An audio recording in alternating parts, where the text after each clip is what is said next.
The future of Louisiana's energy industry is largely influenced by local, state, and federal policies, the framework guiding energy production and use, investments, and infrastructure. On this episode of Making Energy, we talk to state and parish policymakers to get their insight on the new, existing, and needed policies that would fuel a bright future for Louisiana energy.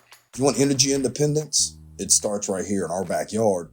I see Louisiana's energy industry and workforce leading the world, as it always has. Again, we are the state that has been doing this for the longest, and we've been doing it the best. Starting with state priorities and initiatives, joining us now is Dustin Davidson, Deputy Secretary of the Louisiana Department of Energy and Natural Resources. Dustin, welcome to Making Energy. Thank you very much. Very happy to be here. Let's get right to it. Promoting policies that bring jobs to Louisiana is a top priority for this administration. What changes or new ideas is the Louisiana Department of Energy and Natural Resources bringing to the forefront to increase energy opportunities?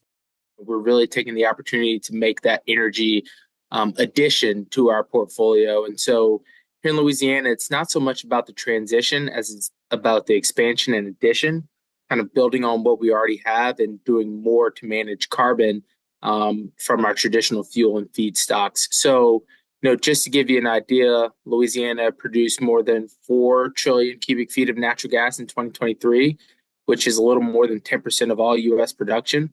In 2023, it marked the 5th straight year that Louisiana surpassed 3 trillion cubic feet of natural gas production.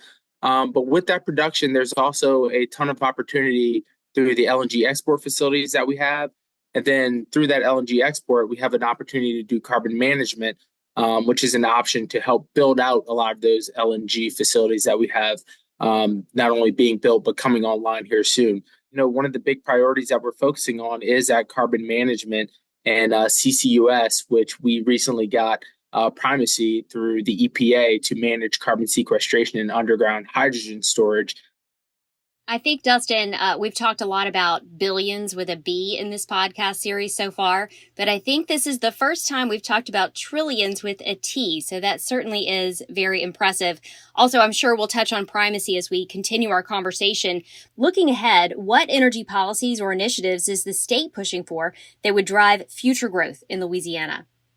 Global hydrogen production is set to quadruple by 2030, and the state is prepared for that surge. So Louisiana's private sector has already announced over $20 billion in investment in new hydrogen energy projects. Demand for hydrogen is the highest in the U.S. per capita, consuming 30% of all U.S. industrial hydrogen. Again, that will employ low carbon, zero carbon processes that can help decarbonize plants, refineries, and industries like long haul transportation. But it's also going to have a tremendous benefit to our pipeline network as well. Given the fact that, the state has a tremendous amount of expertise in building pipelines, but then also when you look at this level of production that's going to be coming online, there's going to be a significant need to meet the demand and get that out to market. And so pipelines will also play a huge role in developing this new technology, and that also comes with a ton of jobs as well. Louisiana's energy industry plays a significant role in the state's economy. Can you discuss the current economic impact of the industry and how it shapes policy decisions? It's important to note that since, the very beginning, oil and gas has been a part of Louisiana. It's a part of our lives. It's a part of our culture. And when you really think about it, everything that we touch, see, feel, smell has a direct impact on that oil and gas industry. So if you're looking at just your regular restaurant down on the highway, down the bayou, those are oil and gas workers that are coming into that restaurant every day. That restaurant's revenue is dependent on the folks that are working in those facilities or in those fields in the oil and gas industry. But it's not just the production of that oil and gas that's going to benefit us. It's a feedstocks for petrochemical industries. It's a basic materials and tools that we need in everyday life, like the smartphones or the computers that we're talking on right now. All these things that we know that benefit our lives would not exist without the oil and gas industry and the state of Louisiana for producing so much of it and benefiting the world and the nation. Energy funding also supports coastal restoration. A lot of people don't know about this. It's through GOMESA and other programs. Can you share some information about that with our audience for anybody who's not familiar with this aspect of energy investments? When we see a decline in offshore leases or offshore production, that is a direct impact to our ability to protect our coasts and protect our communities. And so the oil and gas industry and coastal restoration go hand in hand.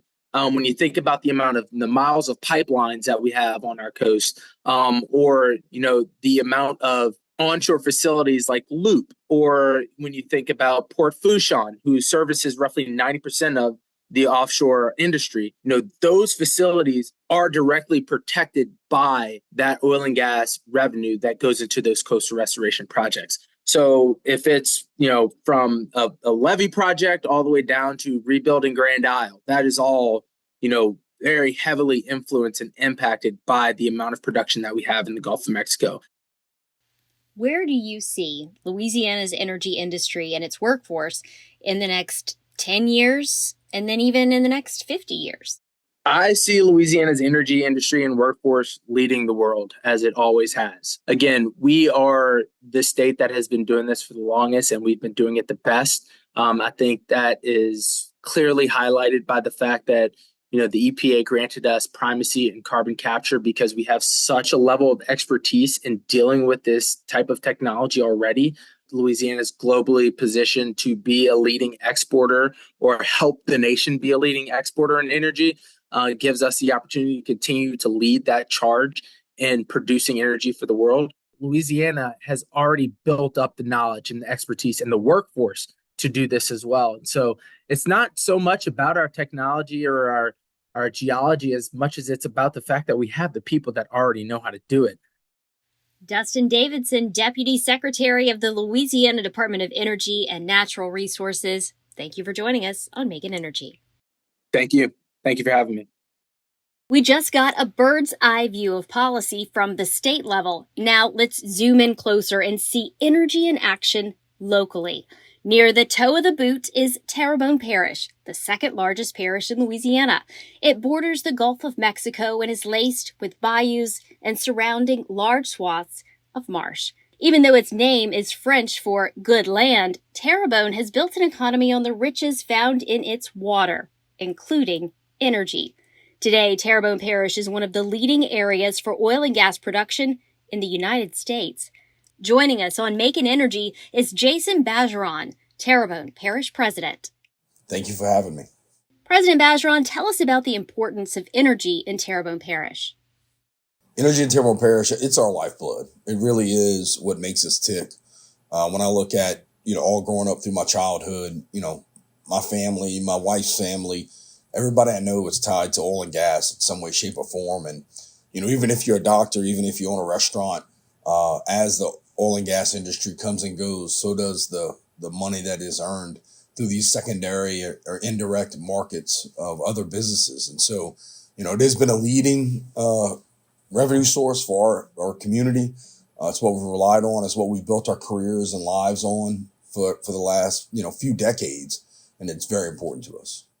This is your first year to serve as Terrebonne Parish President.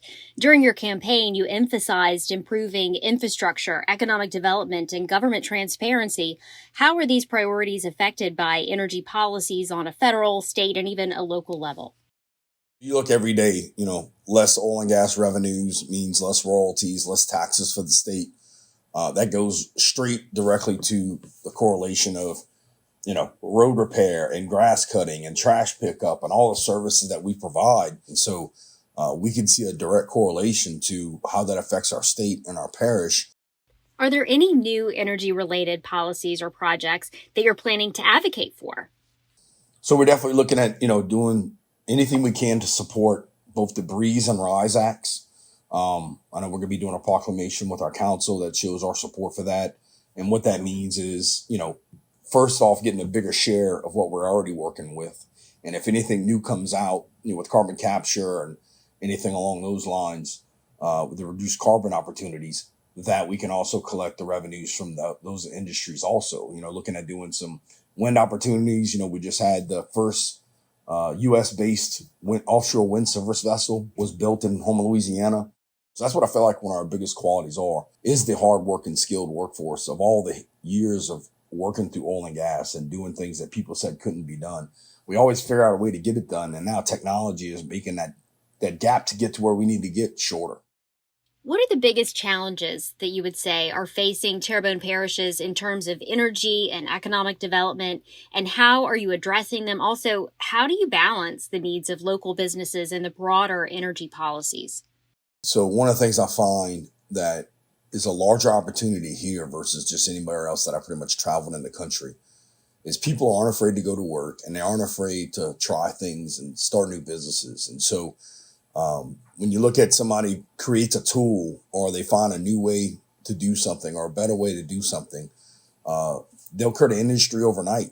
And fortunately, what we've been able to do is take what's considered a lower education class of people, people that I know that haven't graduated high school, that are multimillionaires, just from hard work, grit, dedication, and a will and ability to just get the job done. We know that if the energy industry was there and did not falter due to, poor energy policies, that we'd be thriving. At one point, we were in the top 5 of places to live in the country. And now we get ranked at the bottom of every list because every time we try to get knocked down or take a step forward, we're required to take 3 steps back, fighting the government and the energy policies that historically has grown our parish to what it was prior to all these things. Given your background and understanding of the local challenges, what's your long-term vision for the energy sector in Terrebonne Parish, and how do you see the industry expanding in Louisiana over the next decade?